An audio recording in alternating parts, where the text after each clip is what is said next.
Continuamos entonces con la sesión número 15 en esta mañana. Vamos a recibir a Dominique Gadelle, vicepresidente de Participación Temprana en Gas y Energía Bajas en Carbono. Dominique nos presentará las soluciones estratégicas de Technip Energies para avanzar en las energías bajas en carbono, con especial atención al GNL como una opción clave en la transición energética. Good morning, ladies and gentlemen. 20 minutes before the break, so all tight. I'm going to be quite quick, but use the 20 minutes which have been allocated thanks to the organization that I would like to thank for the invitation to attend this forum and to present. First time in this forum, first time in Panama, definitely not the last one. Estimated Shayoran and Mehdi have made a very, very good and insightful presentation on FLNG before me. I'll talk a little bit more about FLNG, but just remind everyone that there is also onshore LNG, and so give some information on what we are doing at Technip Energies in offshore LNG and onshore LNG, and also give the message that both are not competing. We definitely will need LNG in the future, up to 2030 and even later on, and there is room for the both solution. It's not really competing, it's complementary. And I have finished.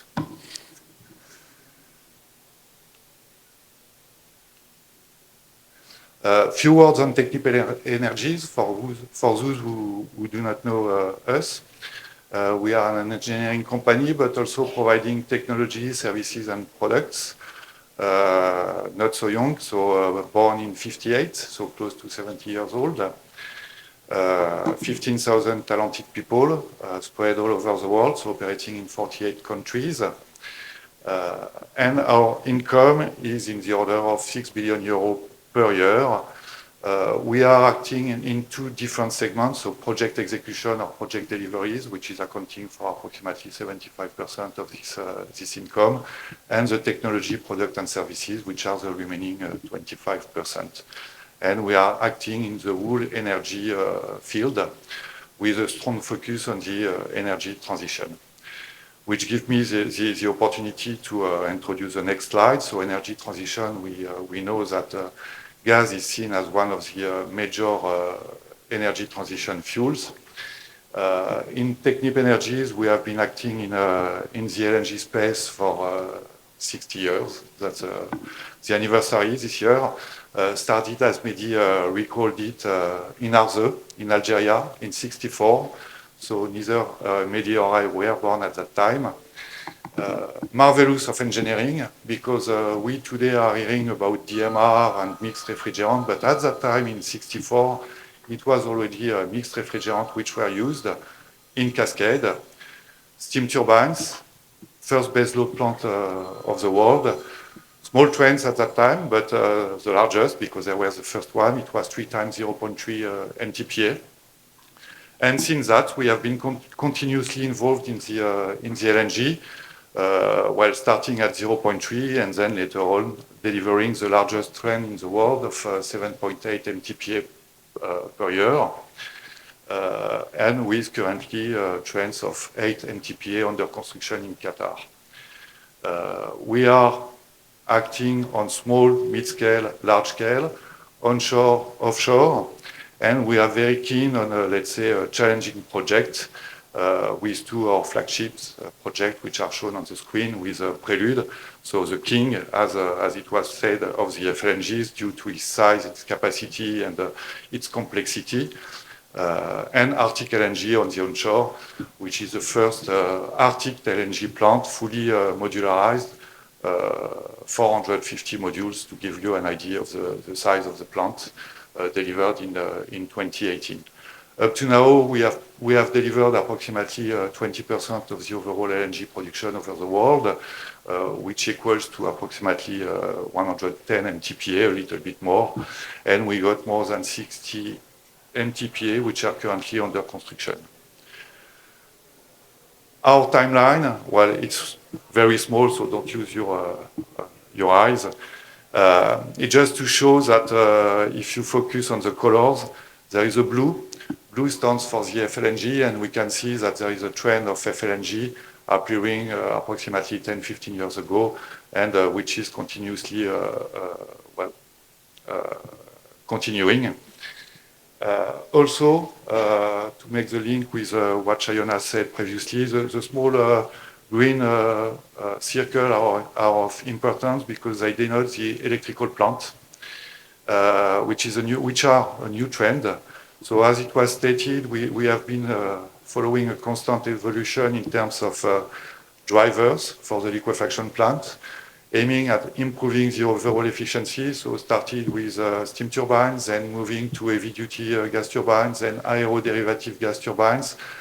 And now we have many projects which are electrically driven and fed either by green power or by high-efficient power plants, meaning that we are always looking for decreasing the CO2 emissions, which is one of the key drivers for the LNG perspectives in the coming years. Our current projects under execution, starting from the bottom, well, from the left, let's say. So we got a 1 MTPA bunkering plant in Oman, which is under construction. 2 trains of 4.8 MTPA in Abu Dhabi. And then 2 projects in Qatar, one with 4 times 8 MTPA and another one with 2 times 8 MTPA. I'm not forgetting the China's one, which is a small one, 0.8 MTPA. And we've got the one which should come on stream by next year, which is in the region because it's located in Mexico, in Baja California, Costa Azul for Sempra, a 3.3 MTPA LNG plant. I still show Coral because we had up to very recently also an operation and maintenance contract. So after the successful commissioning of the plant and the test run, we had a 2 years contract for doing the operation and the maintenance on behalf of ENI. Well, it just ended because now it's more than 2 years that we signed the provisional acceptance. But it is of importance to us because it highlights the fact that we are not only doing project delivery, but we are also focusing on services, well, before, alongside, and after the project execution. In terms of energy, gas, LNG, so left one show you the evolution of the world energy consumption, continuously increasing. But if we have a deeper look on the different sources of energy, we can see that if we are focusing on the carbon fuels, well, oil and coal are decreasing, but the gas remains steady. Meaning that if its share remains steady, but the overall is increasing, so the gas is increasing by itself, average 3-4% per year. Well, we can debate a long time about that, but the trend is that it's going to continue to increase, and means we will need gas, we will need LNG. And as of today, gas is accounting for approximately 25% of the world energy mix. It presents the advantages of being very reliable. All the infrastructure are existing or can be improved very easily, and it's considered really as a transition fuel before moving towards to renewable energy, if we succeed to go up to this step. In terms of emissions, if we compare gas to coal, for the same quantity of energy which is going to be produced, the gas is going to emit approximately half of the CO2. If we compare to oil, it's roughly 2/3. So there is an important increase of switching from one fuel to the other to decrease the overall world CO2 emissions. But we also need, and that's the transition to not yet the transition to the next slide. So this one is just showing that the gas trade, because we got the gas production and there is a gas trade, and the gas trade international is approximately 20 to 30% of the overall gas production. And it's going to increase, so the international exchange of gas, and part of this exchange of gas is the LNG, and in 2035, the LNG will be preponderant compared to the gas. So it means that there will be more trade of LNG than through pipeline for international exchange, which is a very good sign for our industry. And back to the CO2 emissions, I was mentioning the interest of switching from coal or oil to gas to reduce the emissions at the end users, but we also need to keep in mind the emissions that are produced during the processing of the gas. And I think it was maybe who mentioned, or Shayona, sorry, I don't remember, but let's say that overall, one molecule of gas from the production to the end user is producing 0.3 MTPA of CO2 for 1 MTPA of LNG produced. Because we are using part of the gas, well, to liquefy it, to transport it, and to regas it. So this 0.3 needs also to be improved and decreased. And if we've got in mind that this, let's say, CO2 emission produced during the processing are mainly, or let's say at 75% produced within the liquefaction plant, that's where we need to focus. So there are different sources or ideas or technologies to reduce the CO2 which is emitted in the LNG plants through electrification, through process efficiency, through carbon capture, pre-combustion, post-combustion. I'm not talking here of the native CO2, which is another subject, because the native CO2 is the inherent CO2, which is part of the gas. I'm talking about the anthropogenic CO2, the one which is created by the process, mainly by burning the gas. And so if we focus on the liquefaction plant, where are the sources of LNG? Of CO2? Feed gas, the CO2 which is part of the natural gas in the field, and then all the CO2 which is emitted because of burning the gas, mainly in the gas turbines and also in some furnaces or heaters. Approximately 2/3 of the emissions are coming from the gas turbines which are driving the refrigerant compressor of the liquefaction, and 1/3 from the power plant. Thus, the importance of increasing the process efficiency, but also looking for more and more efficient gas turbines, or switching to green electrical supply. So, sources and means to recover or abate or reduce the CO2. So there are many possibilities, well, depending on the source of CO2, either it is a native one, or this is the CO2 from the gas turbine or from the leaks. Not entering into the details, this is just to introduce the work that we have been performing in Technip for the last couple of years to be able to deliver to our clients zero carbon emission LNG plant, which is based on this, let's say, simple view, which is the plant is going to be supplied by electricity. In an ideal world, the electricity will come from green sources or no emission sources. It can be wind, it can be solar, PV, it can be even nuclear. Then we have to talk about the, let's say, reliability and availability. So most of the time there is a need to have a backup through a conventional, or let's say a power plant, which will be a highly efficient power plant with cogeneration and carbon capture. But it means that if we can succeed to this scheme, we have a zero emission LNG plant.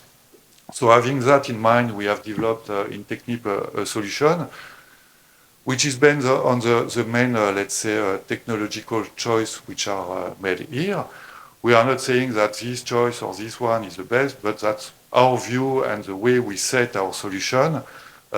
It's based on a 2.5 MTPA LNG train with liquefaction driven by electrical motors in the range of 50-55 megawatts, using a DMR process, using air coolers, but also using electrical for any, let's say, heat requirements, so electrical heater, electrical boilers. It means that we do not consume any gas in the process. And this is a fully modularized plant with much of, well, let's say, a big portion of the module which are standardized because likely to be independent of the site specificities or project specificities. So to give an overview, it looks like that. So it's a 2.5 MTPA train, as I said, 4 process modules, 2 for the pre-treatment, which might need a little bit of readaptation depending on the project specificities, and 2 liquefaction modules, 1 for the warm MR and 1 for the cold MR, which are really, really standardized. And 3 modules for utilities to support the operation of the train. Well, in a nutshell, that's the result. So very high reliability, thanks to the electrical motors and the power supply, either from a grid or from a power plant, a dedicated power plant. 0 CO2 emissions during operation. Predictable, reproducible, standardized, so meaning a great time saving on an overall project development duration. Usually we are seeing projects for onshore which are lasting around 6, 7, or even 8 years from the inception up to the RFSU, ready for startup. But with this solution, we are saving a lot of time ahead of the FID, final investment decision, because, well, there is a lot of pre-FEED and FEED activities which have been already performed. And also, with standardized modularization that we have developed with some of the yards we are working with, we are also saving time on the construction.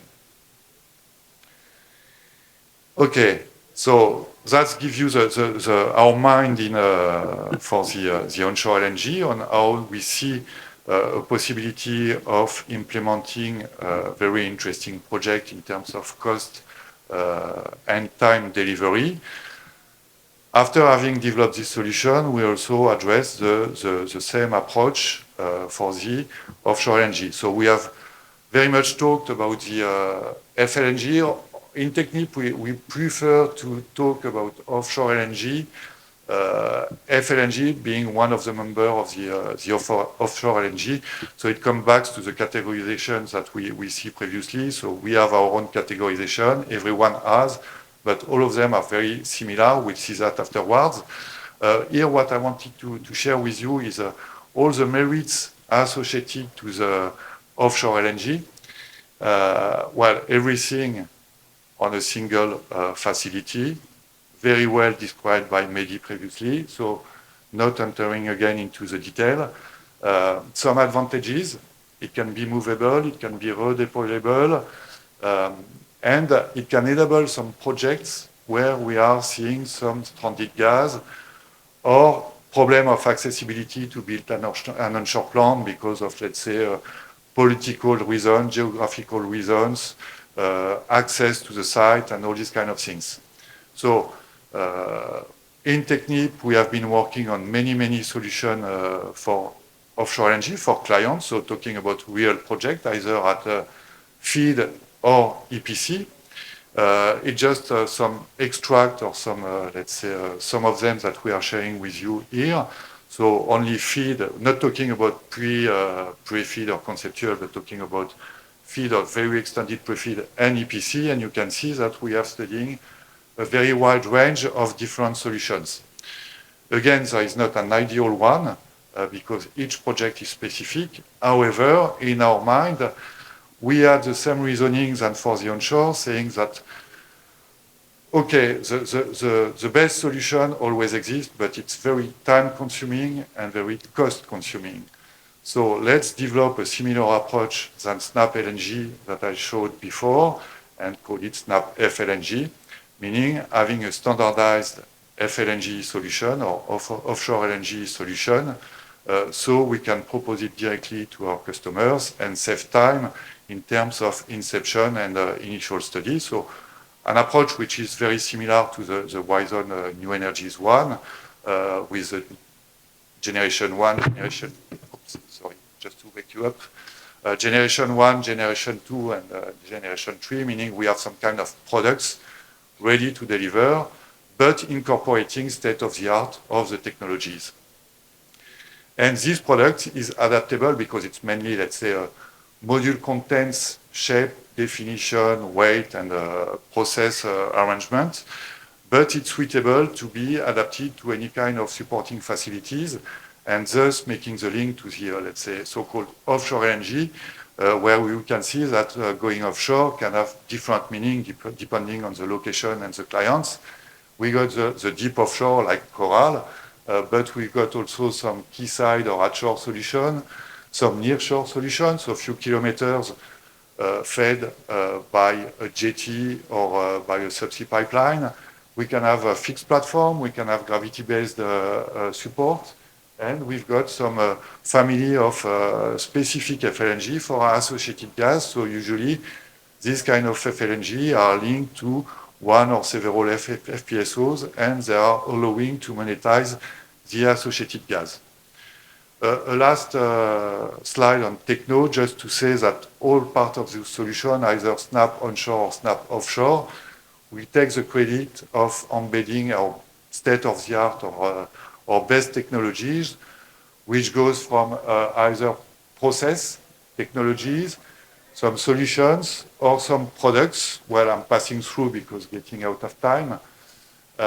And this gives standardized solution for onshore, for a product that we have developed, but I did not have time to discuss it, but I'm very keen to have exchange with you at the coffee break, because it could be a very interesting product for the region, which is a so-called ILNGP, Integrated LNG Power Barge, meaning a standardized power barge with a standardized power plant and carbon capture, allowing to deliver either 350, 400, or 500 megawatts to the shore.